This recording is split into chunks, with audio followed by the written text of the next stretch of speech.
कान्हा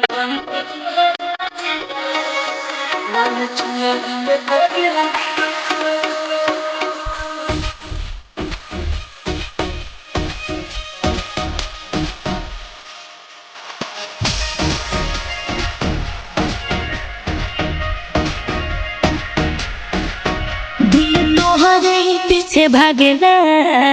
कान्हा बंदी तोहार दिल तोहरे पीछे भागेला कान्हा बंदी तोहार जुड़ल ही के धागा तो होसे दिल लाग गई ना तो होसे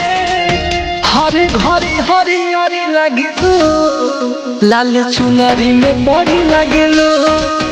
हरे घरे हरी हरी लगे राधा चुनरी में बड़ी लगे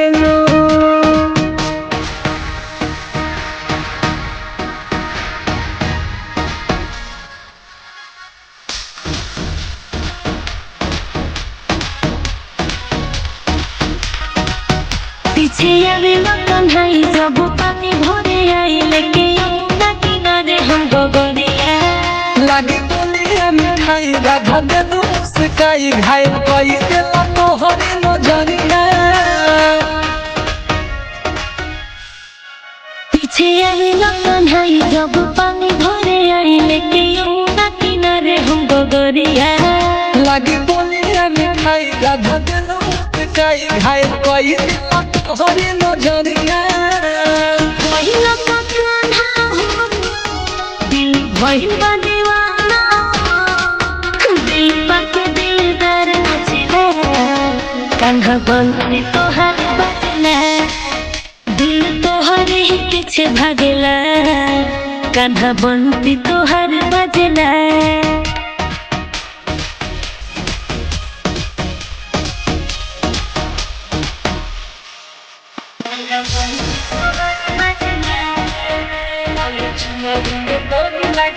मोटी मोटी तोहर कान्हा तोरे लगे से दिन रात देखी तोहरे ही सपना हौल पाला के रानी कान्हा के तो जिंदगानी मान ले मन तो है हम अपना मोटी तोहर कान्हा तोरे लगे से दिन रात देखी तोहरे ही सपना हौल पाला के रानी कान्हा के तो जिंदगानी मान ले मन तो है हम अपना चला अपना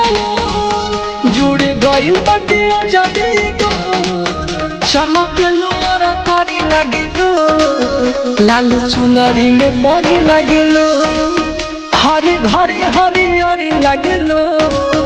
राधा चुनरी में बड़ी लगे